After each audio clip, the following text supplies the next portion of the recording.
comic friends, I'm Travis. And I'm the disembodied voice. And this is Monster Comic Review. That's right, and this is for the week of July 20th, 2016. As you just said. Massive week. This is just the superheroes. We'll get into in another video, the other books, and it's going to be really long, so I should shut up and talk Aquaman, issue number 3.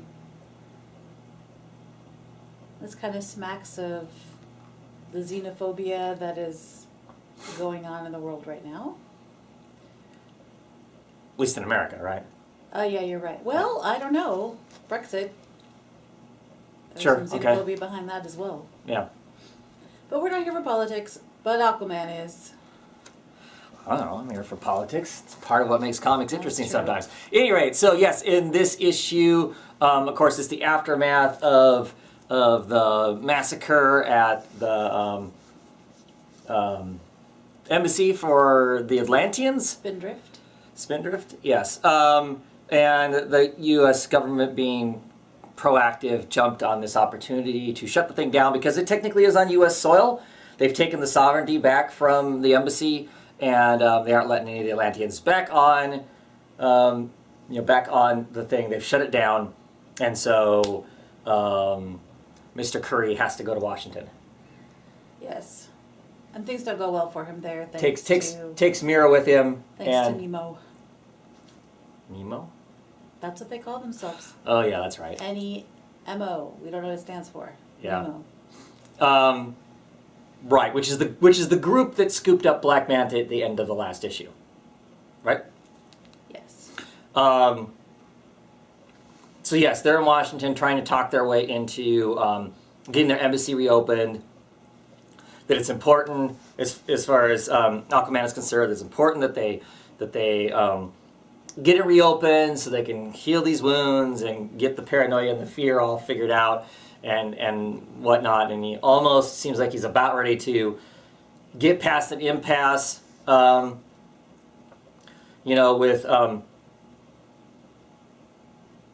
Chief of Staff, right? I had to think of what person it was. The Chief of Staff. Because, they just show up. They just show up to the White House and go, hey, can we talk to the president? Of course, that's not how it works. The only reason they talk with him at all is because, of course... He's Aquaman. Yeah, he's the king of Atlantis. Well, not because he's the king of Atlantis, but because he's a member of the Justice League. That's where they're cutting him some slack, right? And then, of course, meanwhile... was it Nemo that attacked the ship, though? Was it Nemo or was it some just other radical fringe, stupid Atlantean group? I think it was them, but they say that they're Atlantean. I guess I could be wrong, but it just doesn't make sense. Gotta fight my way around the Snickers ad here and see if I can figure it out. It's so annoying. Figure it out. Let's see here. Oh, yeah. I know they say that they're from what is that? Well, they kind of look it too. Yeah, but didn't she have what looked like some of the other Atlanteans kind of on her team? Yeah, I guess we don't know. I guess officially we don't know who it is. I kind of thought it was. We don't know who it is recruiting Black Manta and having that whole scene if the explosion was right. At any rate, they arrest Aquaman. Mira's gonna kick their asses because of course you don't put cuffs on the king of Atlantis, and he's like, no, you gotta let them do this. We gotta work through the process. And that's the end. Yeah. It's okay. It's okay. It feels very safe as far as the storyline goes. This feels like a story that I've read. Sure. This kind of a story before. The art is fine. I like the characters okay, but this is nothing that's great. The most interesting character for me wasn't in this issue. And that's the Royal Navy officer. Yeah. But it's fine. Yeah. When I ordered my books this last time, I didn't order this. So, we're limited on how much of it we're going to read. I don't hate it, but, yeah. Anything else you want to say about it? No. And this is Batgirl's Birds of Prey Rebirth issue. Yep, I started out not liking this. I wasn't fond of the art. I didn't like the way that they drew Barbara's mask. I don't know. I just don't like I did not like the art at the beginning. Maybe it grew on me, or maybe the story just got better for me as I went along. Because at first I didn't like it. I didn't like Barbara's whole, this is my backstory. Right. You know, I don't, You didn't like it, or you just did, or was it needed? I guess for me, I didn't enjoy reading it. Okay, so you didn't like the narrative of her. This is how I came to be Batgirl. Yeah, and I don't know why. I mean, I don't have anything. I don't know. I can't explain that. I just didn't enjoy. Didn't enjoy. I did not enjoy the art in that part, and I know it's the same artist throughout. Mm-hmm. But for whatever reason, the art in it bothered me. I didn't like the way that Commissioner Gordon or Barbara were drawn. Okay, so the art inside is by Rowe. The cover is a Paquette cover, which it'd be awesome if the inside looked like the cover, because Paquette yeah, that's pretty good. Paquette is awesome, I think. So yeah, I mean, I didn't mind the art. I mean, there's parts of it that are inconsistent. But of course, I show the Killing Joke page. Yeah. Which I know there's a lot of people who are angry with the fact that it feels like in the last Batgirl run, they spent a lot of energy around issue 49, 50 to kind of create a situation where it seemed like that maybe the Killing Joke never happened. They kind of pulled it out of her continuity. And then, of course, immediately when a new book starts with Batgirl in it, they cement it right back in the continuity of being part of why she is who she is. Which is unfortunate. I mean, I could talk for a very long time about the Killing Joke and what it represents or doesn't represent. I don't think it's needed, other than there just needs to be an explanation as to, because they're going back to her having been Oracle for a period of time and having been wheelchair bound. So there has to be an explanation as to how, if you're going to do that narrative, there has to be an explanation as to why she was wheelchair bound for a while. I mean, I guess they could make up something totally new, but I think that would seem weirder. And you feel like you'd need more story than briefly touching on it where they do here. But I understand people who really are offended by the whole Killing Joke thing not wanting to have it in it at all.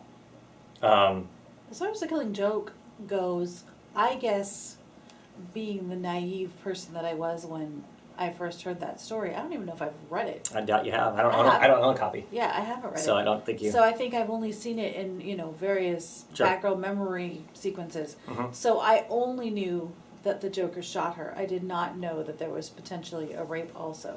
Right. Until Right. that cover came out. Right, because most of your story is informed from reading prior old Birds of Prey, where Exactly. she has to she ends up refacing the Joker at one point in the latter part of that second volume. I think it's technically a second volume, or maybe it's the first volume. Anyway, that Bedard wrote, where he shows up at her doorstep, and she has beats the crap out to of kind of confront With sticks. that whole thing. Which is awesome. But any rate, so yeah, that, like I said, we could go on and on about that, but we're not going to, because that's not really. It's a piece of this book, but it's not the whole book. So basically, this is Barbara wanting to get the birds back together, which right now seems to be the birds is her and Black Canary, and they use some of that prior stuff that happened in the Burnside, Batgirl, that they don't hate each other or anything, but they clearly went their own ways, doing their own things or whatever, kind of stuff. So there's some stuff for them to work out again. I mean, they don't truly hate each other, they're not being vile to each other. So I think as far as the whole, these writers, these Benson sisters don't get, that female thing or whatever. No, I think it's fine as far as that aspect of it goes. I mean, the other thing about this is it's a rebirth issue, so it treads over, it spends 3/4 of the book treads over stuff that if you have any idea about Batgirl and this stuff, it's old news, right? True. Like a lot of the Rebirth books. One thing I do find curious and irritating at the same time, there's one point in here where at the very first page it says, see Batgirl issue number 1 on sale July 27th, which is coming right up. But, so all of this happens after the arc, at least the first arc of Batgirl, because it's like, but the past is behind me now, and I'm back from training overseas, and I'm ready, and I'm ready to speed up.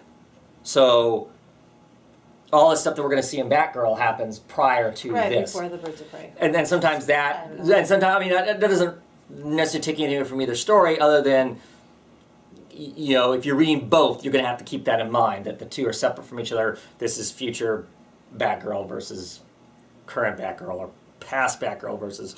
Any rate, biggest issue with the book is you get down to one of the final last pages and somebody drew or colored something wrong. This page here is a total mess. I probably read it a dozen times to understand what was going on, and it's just screwed up. It's got Huntress has showed up. They don't know who Huntress is at all. Huntress knows who all of them are because this is using Bertinelli from the Grayson. Right. From the Grayson books. She knows all of them. She knows everybody's secret identity, basically. She knows who all they are, what their powers are, and that kind of stuff. So she's on top of it. She's kind of gone back to being throwback Huntress from when Huntress first showed up. This version of the Huntress first showed up, when Bertinelli first showed up, where she's back to wanting to kill off a lot of the gangsters and criminals that caused her grief. Right. Ruined her family. But she's in a fight with them. They're on top of this car and all this stuff. Here it shows that Batgirl is inside the car, shifting gears, because that's clearly her arm, shifting gears to throw these people off the car, which I don't know why she'd be doing that. And then, of course, here it shows her outside of the car as the car's screeching to a halt, and there's a guy driving. Totally messed up. Yeah, that was really confusing. I mean, it's like, okay, she can't be in two places. Well, then the car drives away. Who the hell was doing that? Because clearly, you go back a page, and there's a dude inside the car.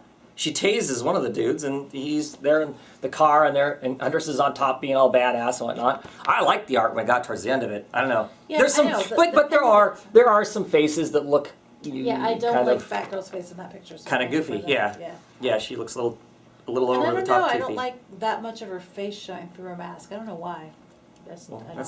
Yeah, I see what you're saying. It's like almost like they drew the mask on afterwards instead of the mask actually being part of the drawing.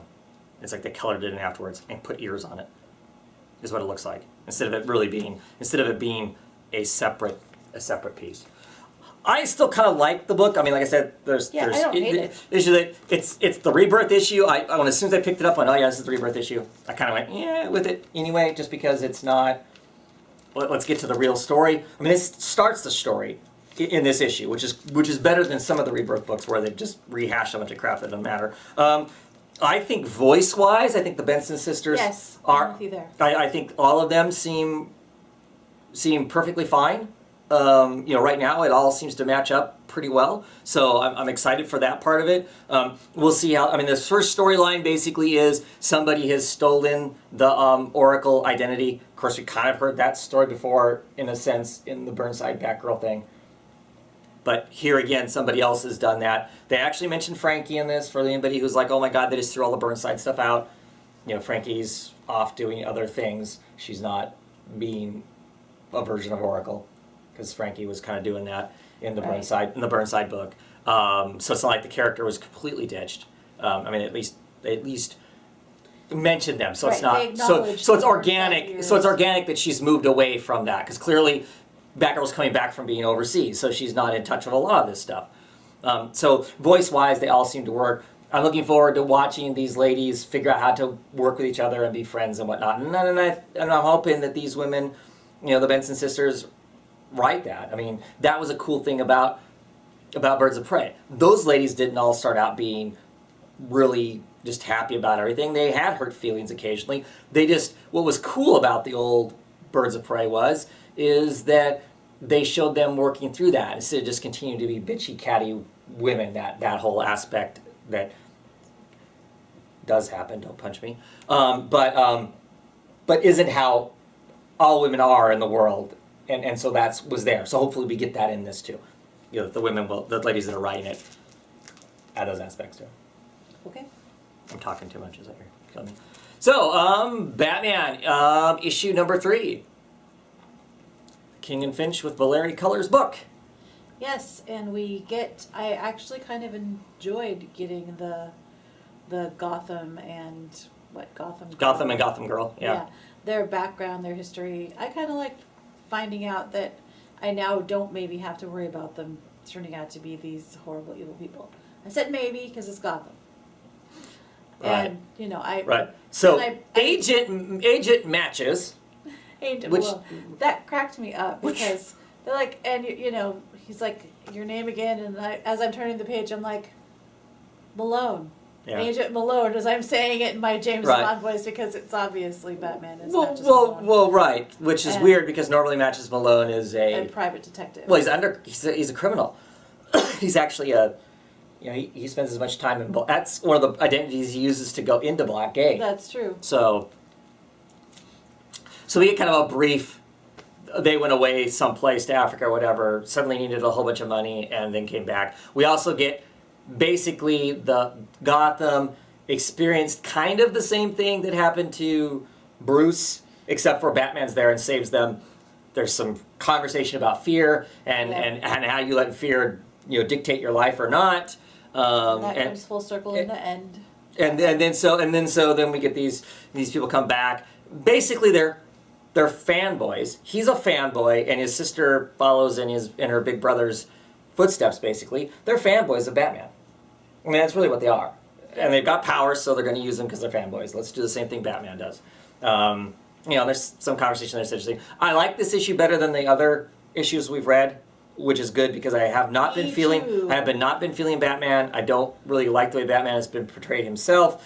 A little less whiny in this, a little more proactive. It starts feeling like it's less about being some sort of a crybaby nihilist.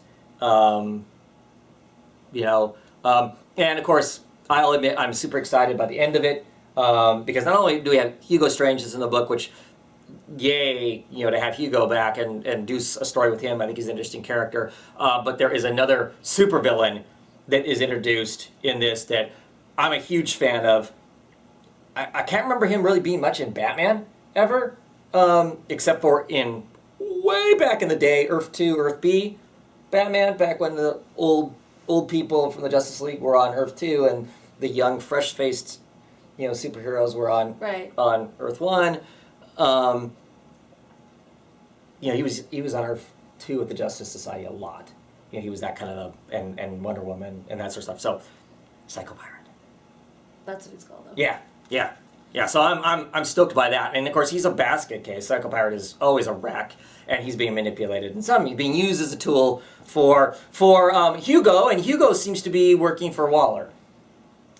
Yeah, that was Which weird. to me is an interesting aspect that Waller's decided to potentially F with Batman. Makes sense though, because Waller's basically has a hard-on for all vigilantes of any sort. It seems like in one sense or another. So I like this issue considerably better. Makes me interested and less about the next issues that are coming. Yes, and as always in this particular series, who's our writer? King. Well, King's Alfred is still absolutely on point. Oh yeah. Absolutely love Alfred. Yeah, secondary characters are cool. Our superheroes are really cool. That's the issue, yeah, right? that is a little weird, but I think that they'll come around. Yeah, and I feel better. Yeah, and I just watched a video with Brandon Mackhammer, and he was talking about that maybe part of his problem with the book is that of course we're so high on King right now with his writing the Vision and Sheriff of Babylon, so good. that expectations were crazy through the roof, and then maybe they need to be tampered before we start reading this. That's part of it, but that's not all of it. Even if I don't take that in consideration, I still have issues with some of the elements of the way they're being played. But like I said, I like this better, and maybe it's all going to have a justification. I'm willing to give it faith just because of the other stuff I've read that really enjoyed. Right, gotcha. Anything else to say about that? Art's been okay. I mean, it's Finch art. I'm not, whatever. Good colors, of course. Sturdy Bellary, Eisner Award winner this year. Anyway, next up is a Marvel book, We have a couple of those. and it's not There's no Civil War. No Civil War. Black Widow, issue number 5. Basically a Sam Neill story where Mark Waid gets credit for doing writing on it. I don't know. Because it's mostly about the art. That's true. I mean, And the art is pretty awesome. what do you think? I feel bad for her right now because she has so many moving pieces. It's almost, in her life. I'm not saying there's another comic that you and I are going to talk about later. I can't remember which one it is. I'll remember when we see the cover, that I actually think has too many moving pieces. But I feel like Scarlet, right? What's her name? Scarlett Johansson, huh? Ha ha ha. What a body of fist. I can't remember her name. I am so terrible. Natasha. Russian name. Okay, I was going to say Natalia, so I was getting there. Natasha. I feel sorry for Natasha because she has so many things going on. She's working. It's the life of a spy. Yeah, that's true. She's working for the Lion because the Lion has this intel on her that she doesn't want to get out. And the Lion's head thug, the Weeping Lion. That's this guy back here. Yeah, he's something else.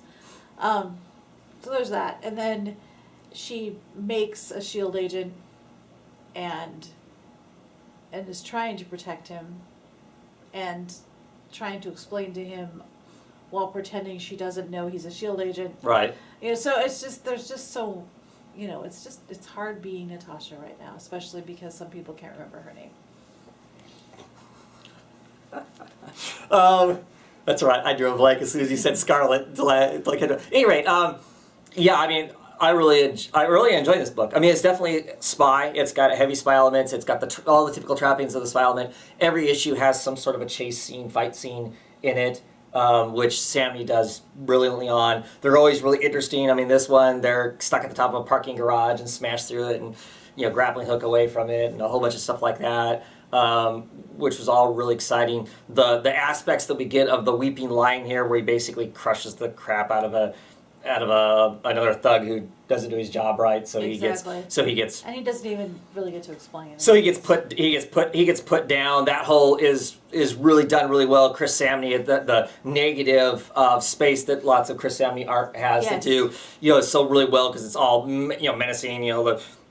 The silhouetted figure is strangling the daylights out of their silhouetted figure, where all you can see is his eyes bulge as he's as he's being killed, and some of those aspects are really cool in it. And yes, there's a lot of moving parts, but reading wise doesn't feel like it's too complicated for us. But clearly it displays that living the spy life is incredibly complicated. All the agents, double agents, triple agents, who knows who's screwing who, where along the way.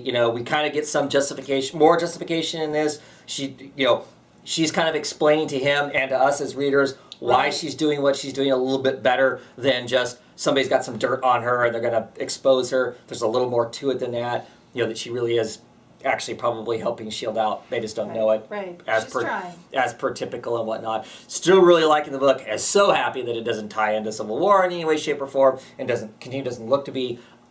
Definitely plan on continuing to buy it. It is a highlight book for me. Yes, I can tell. Faith, issue number 1 of the ongoing series. Yeah, I really love the miniseries, and I was confused because I didn't realize that the miniseries was a miniseries. So I'm like, why are we starting over? Right. Yeah, she finally gets to meet that actor that she likes so much. Dun, dun, dun. So I'm of two minds of this because, of course, Archer, who's the kind of maybe potential boyfriend, who's from Archer and Armstrong, whole another comic for Diane. Right, when I talked to... he kind of... Jody Hauser, the writer. Yeah. When I talked to Jody, she kind of told me the whole backstory of Archer and the other person who you're going to say now, even though I just whispered, can I talk? Okay, fine. Anyway, she told me their backstory, and it was really interesting. But they're supposed to be arch enemies, and now they're buds. Okay, I'm done now. Thank you very much. Who's supposed to be arch enemies with their buds? The Archer and that comic. Archer and Armstrong? Yeah. Ah. One of them was in this cult-like religion that basically raised him to go out and take out. Uh-huh. And when he goes to take out, now they are friends, and yeah. So I hope that's what she was talking about. Okay. Because I was busy trying not to cry when I was telling her how awesome I think that there is a plus-size superhero that nobody ever talks about the fact that she is not average-sized or skinny. They just accept that that's what she looks like and move on with their lives, and that's not. She's normal. probably closer to average size, though, quite frankly, than This is true. Than- Than Wonder Woman. than most by of the way, other- I think kicks ass. I'm not saying that Wonder Woman should be Right, OG. right. But Anyway, but yes, I was too busy kind of tearing up, so I might have missed some of what she said. okay. So I loved the miniseries. I don't know how I feel about this particular issue though. I don't know if it has the same shine that the miniseries had. The art was better in the miniseries. Normally, I like Perez, but I didn't think the art in this was that strong, and I don't know if it's. I think that Marguerite's Sauvage I'm going with that. I have no idea. sounds French. Was I can't remember if they were the colorist. If that's the I don't know. I'm not 100% sure, but I mean he did some of the Batgirl, I believe, back when it was the Brian Q. Miller run. It was Stephanie Brown as Batgirl. So I like the art. That run. So yeah, I'm not sure about the art aspect of it, but it my problem with the story, as I was going to say Sorry. before I was clearly talking over you, that I'm of two minds. You know, Archer basically goes, hey, you know, here you're going to go meet another one of your stars that you're so gaga over. The last one you met ended up being an alien, part of an alien cult, and that kind of turned into a lot more. Over that, like, hey, but she was this actress of this great show. Right. But of course, she goes to meet this guy that she's gaga over. She has this great fantasy. That's one of the things I love about the story. She always inevitably has these fantasies of what it's all going to be like. And it's just it's ridiculous. I mean, it's ridiculous. It's ridiculous. It's ridiculous, and it's not ridiculous at the same time. You know, I mean, I think it's the kind of thing that most of us, if we suddenly, you know, somebody that we potentially have the hots for, you know, that's some super famous person, if we were to meet them, you know, in our dream world, they'd suddenly be, you know, gaga over us, and it would be all, really are. then it'd be all this great thing or whatever. But he ends up being a bad guy again. And so part of me, arch nemesis. Right? Oh, going to be. I'm going to be your arch nemesis. I mean, that's his plan. Okay, whatever. So I'm of two minds of that. One, it's kind of funny that it is continuing to happen to her, and at the same time, I'm like, okay, I just read a story where she met a star who was part of a. Well, it ends up being bad news. I mean, she personally didn't, was not but the whole setup of it was bad news. So. And what's up? I mean, there's the photographer, right? Is the photographer somehow in on this? Oh, heck yeah. Clearly. So, anyway, it was just, I'm with you on that. It's like, really? Could you just have been... And I'm hoping the next issue, doesn't get really creepy, because they drug her. That always makes me nervous, right? too. You know, here we are with our camera, and she's drugged, and I don't know, it just goes down a whole avenue of that I don't think the book will go down. So the huge nerd that she is it over the top? The fact that she quotes everything constantly. I don't know anyone like that. I mean, I know people. I know people who and they quote particular things at particular times, but every waking moment, something is a quote from something. Kudos to Jodie Houser that she can put that stuff out. You know, I mean, I can go on for a long time throwing Monty Python quotes out and that sort of thing, or whatever. You know, but I mean, just her depth of pop culture is huge, and I get that that's part of the character, but that's what she's kind of doing for a living. But is it over the top though? I sometimes. It made me nervous in this issue, I guess. This one particularly, I got a little bit of an eye roll feel to it, and I don't want it to go down the path that a lot of people feel like Big Bang Theory went down, where it went from being having a story and we love and a these wink guys, at the fun. These guys, to what one of my friends said. He feels like it's and pardon me because I'm not trying to negate what happened to African Americans in entertainment, but he called it nerd blackface, where now it's just a big, we're making fun of you. Oh yeah, 100%. There's a reason I don't watch the show. We're laughing at you and not laughing with you anymore. Right. And I know that I just don't want Faith to become such a quoter that it's just... Well, I don't think... Nobody has time to watch all of those things and Yeah. still be a superhero and have a job. Yeah, I don't think that it's ever going to be that she's making fun of everybody else. No. Because it's not. Well, I'm just saying, it's I not using that. understand. I understand your analogy, but it doesn't. No, I don't think she's going to be making fun The of example of that they've Fine. taken to the top. It's never going to be that. But like I said, I wonder if it needs to be toned down a little bit. I mean, it was fun in the miniseries. Oh my gosh, she's throwing out this stuff, and if you know it, it's all fun and games and whatnot. But if everything is that, at some point that might be. Yeah, well, that's like you were asking me last night. We were watching the convention, and Kane was speaking Spanish occasionally. And you're like, Uh-huh. does he just speak Spanish occasionally at home, or is he doing this to kind of Playing for a particular audience in Right. the show, And which we so- know he is to some degree. Right, well, but it that's- doesn't bother me if it's naturally what he does. I mean, if he's sitting around the house and he goes to yell at the kids, and it's And that didn't feel natural, I guess. It didn't feel like she would constantly be, right. you Because know. I don't know anyone like that. I don't. And like I said, I know plenty of people who quote stuff all the time. yeah, no I mean, kidding. we hang out with people who quote stuff all the time, but not like that. Not. No, they generally stick to, you know, A broad 3 or 4 spectrum, right. genres, not every single thing Well, in and- the whole world. Everything isn't a quote, and it seems like every situation she's got Right. something. So But there's lots of I guess aspects we'll about. see. But there's lots of aspects about the book I like. I still am enjoying it. Happy to pick Oh it yeah, up. me too. The dream sequences are a riot. I love those. Because I love everything about it. Because the way the art is drawn is different too. I mean, she's a little more sexed up in it. Yes, I mean, she's so got like it's a deep V costume. right. I don't know. Just the whole thing is Her kind of hair is always perfect. fun. Yeah. Anyway, let's move on. So this isn't an hour-long video or 3-hour-long video. Yeah. Green Arrow, issue number 3, written by Percy Still. This is the first issue where the covers and the art in the inside is by Ferrara. And Ollie's, and this is attempting to get back into his building to hopefully get access back to his stuff and kind of figure out what the hell's going on.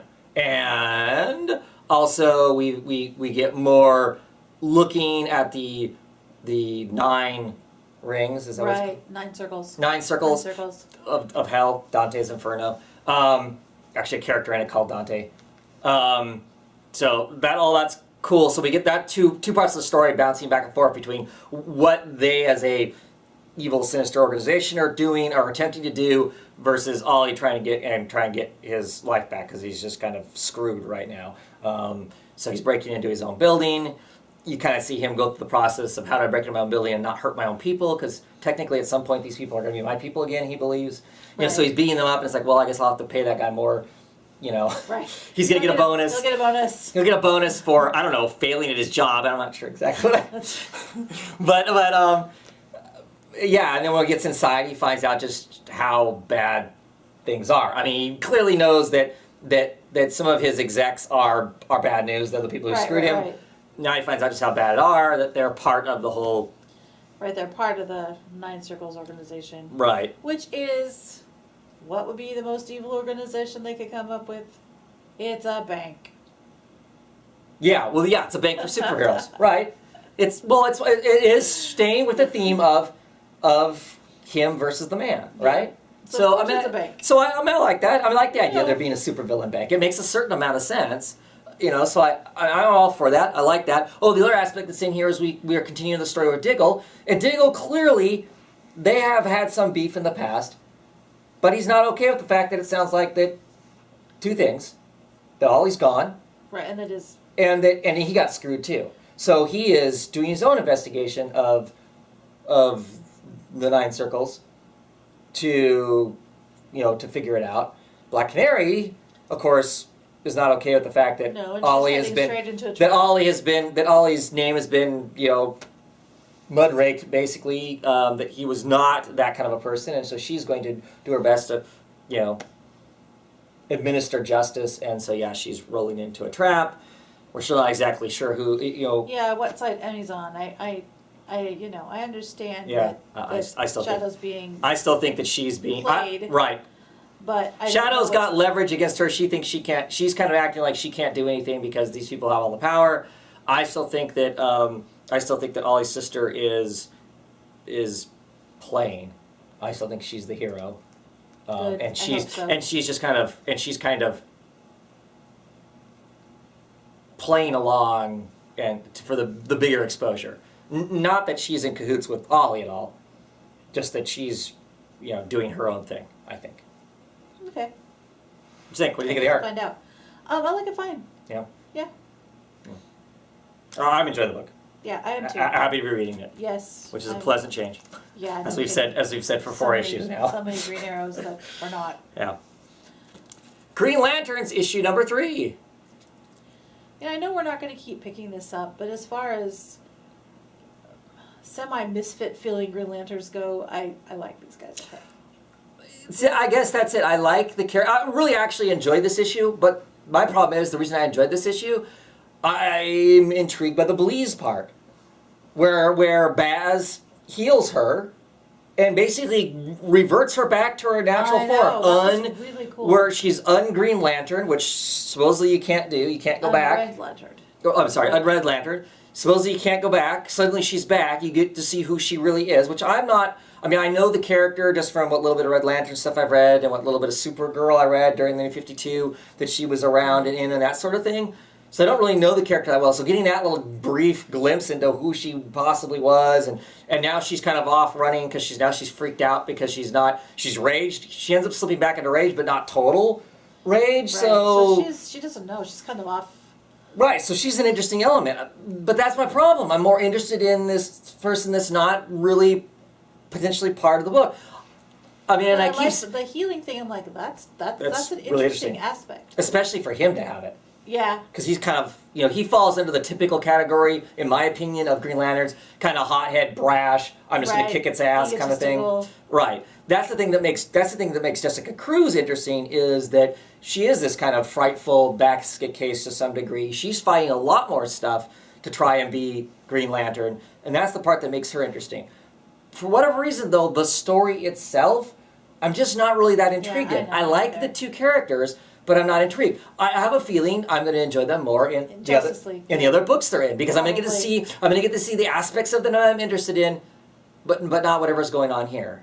I don't know, and I don't know if that's just my predisposed.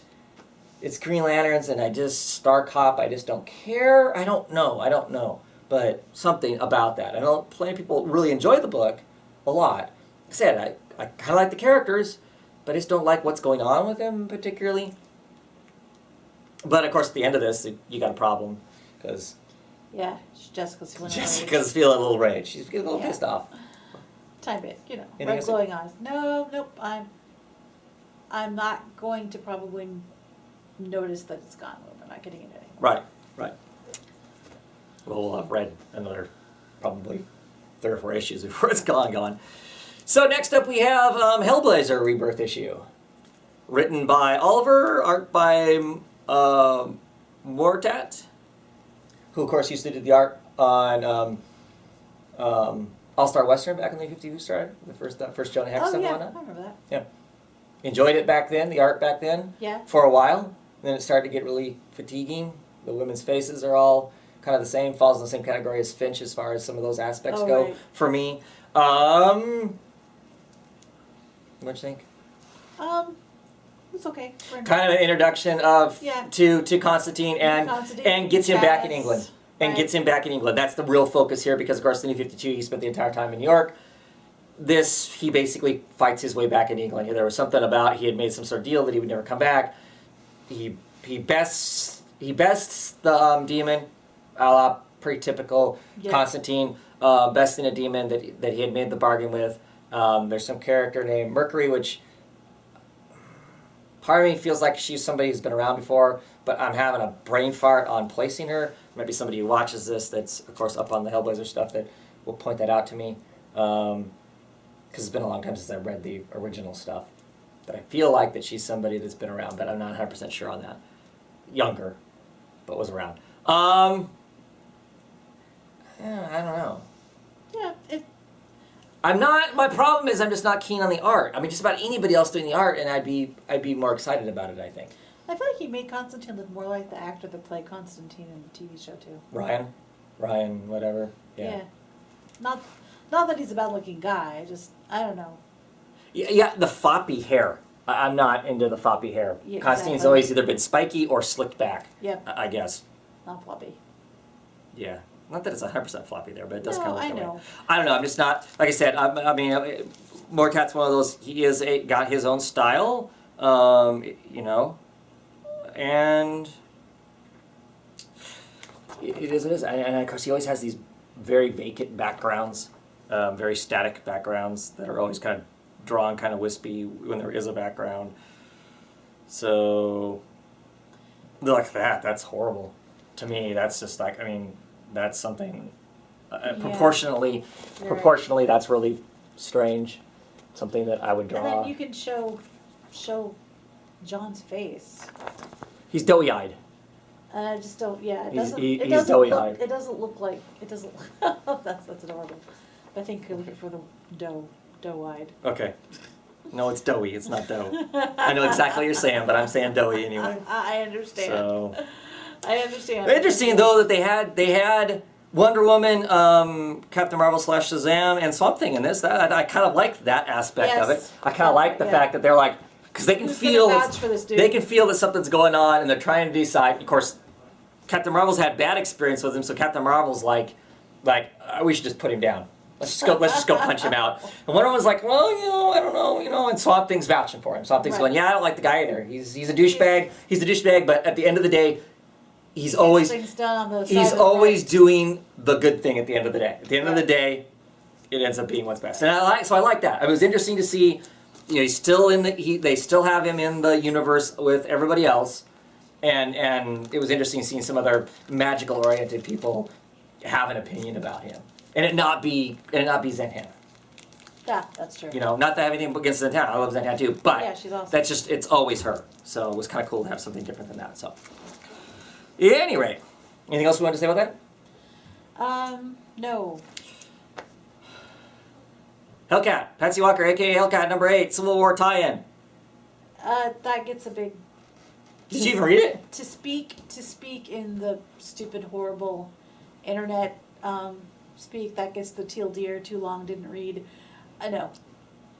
You've never heard that phrase? Clearly, I hang out in the wrong chunks of the internet. but- Anyway, nope. Yeah. I'm done. I'm done with Hellcat. Of course. It's gotten entirely too cutesy and. The wrong kind of cute. Yeah. The wrong kind. I don't know. Not Just cute. She's always been cute. Right. Cutesy. yeah.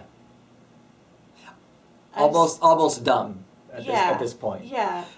This issue, they try to pull heartstrings with the whole fact that, you know, she's in it, because I did read it, that, of course, she's best friends with Jen, and Jen helped her out of a really dark hole, and Jen is in a coma, a la Civil War II. And they're moving offices now. They're going to take over Jen's office because the rent's whatever. There's that aspect wasn't really clear as far as actual storyline goes in it. Yeah, I mean, I'm hoping this was the last issue I actually got. So. Started out really enjoyable, and then just, Yeah. I don't know, went downhill. Yeah, it was fun. It was fun, cute, and not cutesy. Yeah.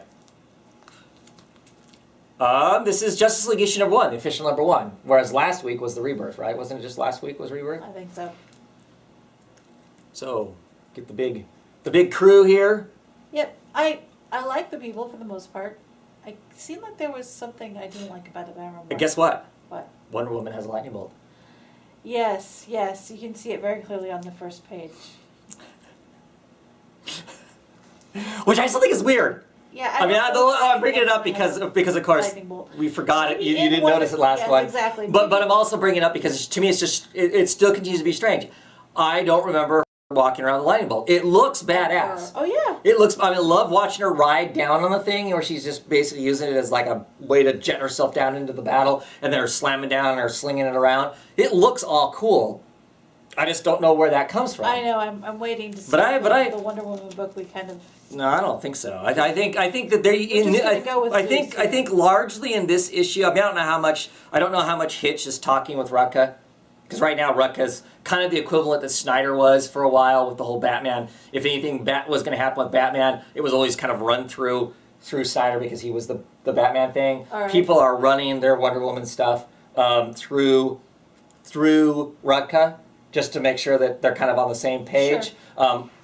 This coming week, we're going to get Action Comics, and Wonder Woman is in Action Comics. And Dan Jurgens specifically went to Rucka and went, okay, is this playing right? for what you for. Nice. So, but anyway, I don't really do it here, but I still thought that the Wonder Woman stuff is awesome. I really like Tony Daniels' art in this. I especially like the Wonder Woman stuff. He just draws her looking badass. Her jumping down in the middle of a battlefield and wrecking stuff. Some people will argue, oh, that's not Wonder Woman, but it is Wonder Woman when she reaches a point of, look, I've done the other stuff. We didn't get to see her do the other stuff, but now Yeah, you have to assume. negotiations over with. Now I'm going to kick the living stuffings out of you. You know, and it's got her throwing tanks around and stuff, and it's really cool. And then you can tell when she gets irritated. You know, I don't know. I didn't think any of that was out of character once you push her to that point of being mad. Right. You know. So we have in Justice League fashion, we have some seemingly universal threat that's kind of screwing with them, is taking over people, calls It's itself affecting everyone, including the Kindred. the Justice League. Yeah, in some aspect or another. Some of them it is anyway. I don't know if it is all of them, but it's certainly it trips up the Flash, for instance. Right. He loses speed or gets klutzy or whatever. And the lanterns, they fall out of the sky. Oh right. They lose power too. They're trying to mess with Wonder Woman at the end. They're talking about that she's stolen their words. Right. They all of them everywhere kind of imply that these guys have stolen something. That the Justice League has stolen from them. I'm interested. I'm interested in this universal threat, what is it? and sometimes I'm not. It's like, oh, once again, characters all seem to have their own character that we get to see in here, and they all seem reasonable for who they would be. I like all those aspects of it. I like the fact that we're still kind of playing with Superman. Kind of, he's off doing his own thing. He's not really part of the Justice League yet, but he is. I mean, as far as they're concerned, if things get really bad, they'll pull him in. And they're Batman and Cyborg are constantly keeping track of where he is, what's doing. He's asking. Batman's asking Cyborg, what's Superman doing now? Well, he's doing this. He's rescuing this. He's fighting this. Okay, do we call him in? No, leave him there. He's doing fine. He's doing his thing. Let's move forward. Whatever I want to. So that to me is an interesting story too. Yeah, that's going to be interesting. Keeping track of him because he's not the Superman that they used right. to know. What I like about it is it's not the total story, but they're not just forgetting about it. They're not just forgetting about the fact that he's not their Superman. So there's going to be some adjustment there. So I like the way this is starting out right off the bat. We've got a universal threat. For me, that's what the Justice League largely needs to be about.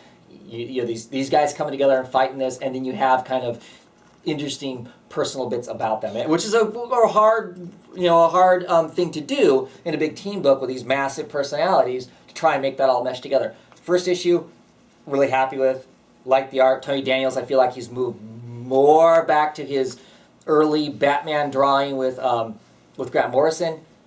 He loosened his style up a lot when he started writing too, and for me it got sloppier than what I enjoyed. This is tightened back up, so I'm enjoying that aspect of it also as far as the art kind of goes in it. And I like the story. I like this universal threat that I'm curious to find out what that is. And like I said, this kind of side Batman, this side them kind of keeping track of what is what is Superman up to. You guys say that? No. This is the final issue of the new Suicide Squad, issue 22, before it starts over again. Written by Orion and art by... I don't know.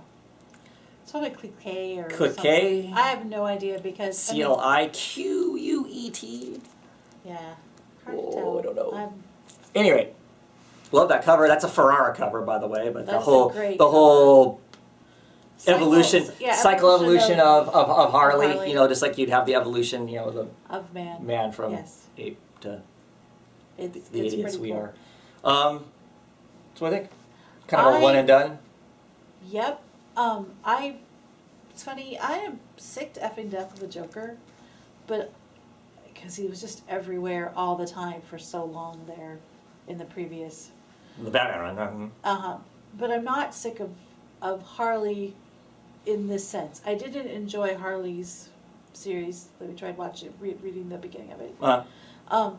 Wasn't our version of Harley. Yeah, but this is Harley trying to save herself from going down the Joker rabbit hole, and I really enjoyed it as a one of. I thought it was really pretty interesting. Yeah.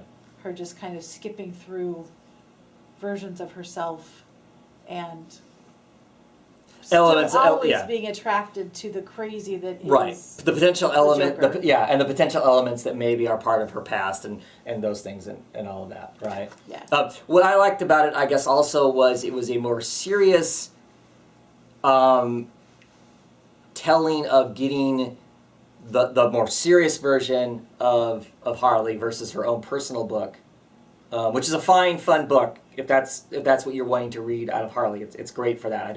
I think that Jimmy Palmiotti and Amanda Connor do an awesome job of that book, doing the way that book is for them. It's just not my cup of tea or my Harley. This does a really, I think, kind of an interesting job of kind of moving her towards where that character is mentally in her life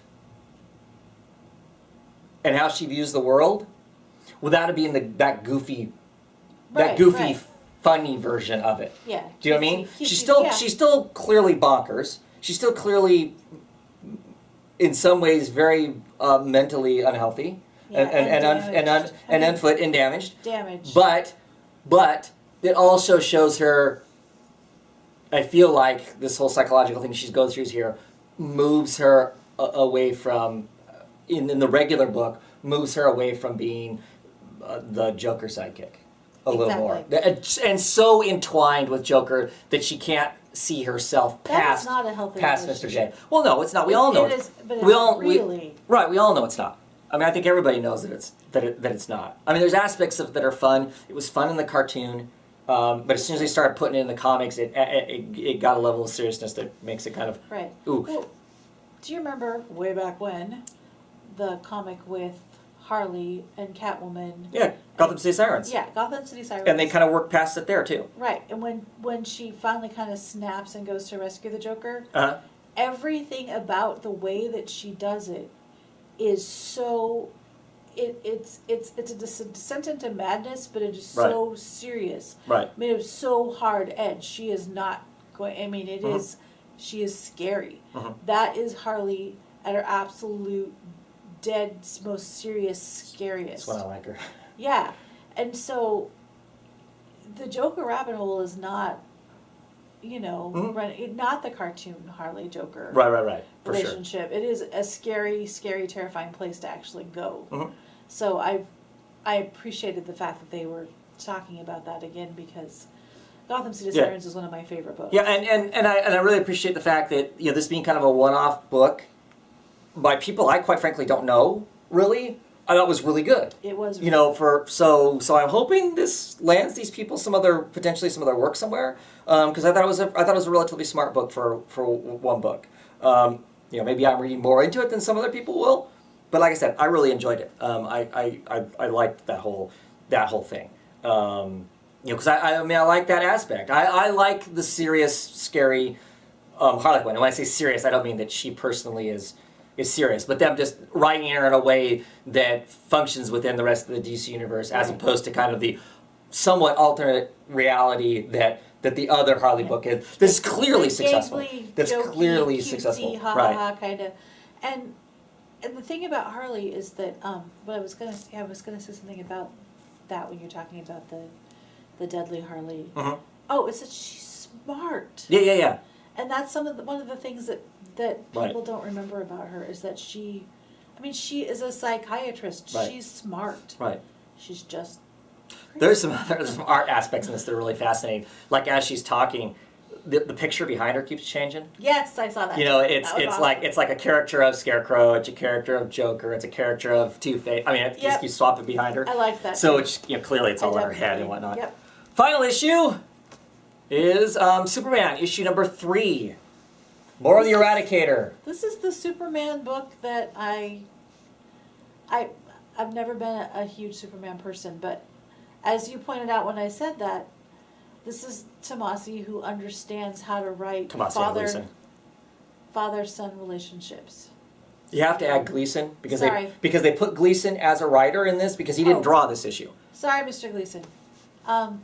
So yes, it's that same dynamic that I enjoyed in previous. Jimenez does the art.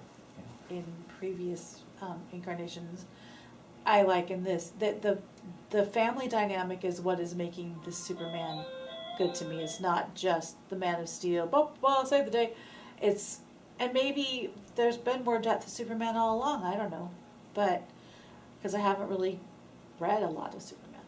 But this Superman, I like their family dynamic very much. And that's all I have to say about it. You can talk about the Eradicator. Yeah. It was really Was really cool. interesting. It gives you quickly gives you an idea who he is, because everybody's like, last issue that we read of this, at least anybody I talked to was like, who the hell's the Eradicator? I don't really know the Eradicator, and I've only known him from bits and pieces myself too. So this gives us a very quick. Yes. This is what the Eradicator was. Clearly, we get a very quick understanding of what Superman thinks the Eradicator is. And it's Bad not news. good. But then he says, Get in my belly. Get in my no. belly. The whole So bye human bye vacuum Crypto. Yeah. So clearly this is not a PETA friendly book. Yeah, no kidding. Except I wouldn't say that Crypto's gone. No, I know. But I mean, he's in whatever that void is. So if Right. he actually sucks you through to the Phantom Zone or something. So I don't know. I have no idea whether. So we'll find that out. The end of it is going to be really interesting because I'm looking forward to next issue to see if there's going to be a giant Jonathan Tenter tantrum. There's probably. Did you see the look in that boy's face? Oh yeah, you screwed with his dog. Yeah, no, John is going to come down pretty hard. It's going to be interesting because they're in the middle of figuring out What's up with all's John? going on with the physiology of preteen John. Right, which they do. I mean, they kind of because they're in the other Supermans, the dead Superman's fortress, trying to figure out using the computers there, trying to figure out why John is vulnerable sometimes and not other times and whatnot. And his basic DNA and whatnot is still trying to right itself in some fashion or another. Right. So I think that's really interesting. I think it's interesting that it seems like he is vulnerable when his human emotions are are triggered. Right. And I think that's a really interesting thought. Right. So I'm looking one more forward to as a seeing where that teenage goes. boy, one more thing to have to worry about No kidding. is how to keep all that in Okay. check, which is Yes, I can have my first kiss, but I better not try and fly right afterwards because I might fall out of the sky. right. You know, This Smart is stuff. a good Superman. Smart stuff. And once again the Jimenez artwork. Whereas it's not Patrick Gleason's. It was still really good. It had the same sorts of Definitely had the same feeling. same feel to it. So that's Yes. awesome. And I thought it was supposed to be Mankey on the book. I thought it was supposed to, and I don't really care for Mankey at all. But if this is the guy that's going to fill in, sweet. Yeah, because it. But I don't know if he's filling in. I don't know if he just covered for Gleason because Gleason got behind, or what. Still really happy with the book. Yep. Yay! All right, that's the end of the hero books. Woohoo! Which is good because the battery's getting low. All right, we'll be seeing you on the other side. Bye, everybody.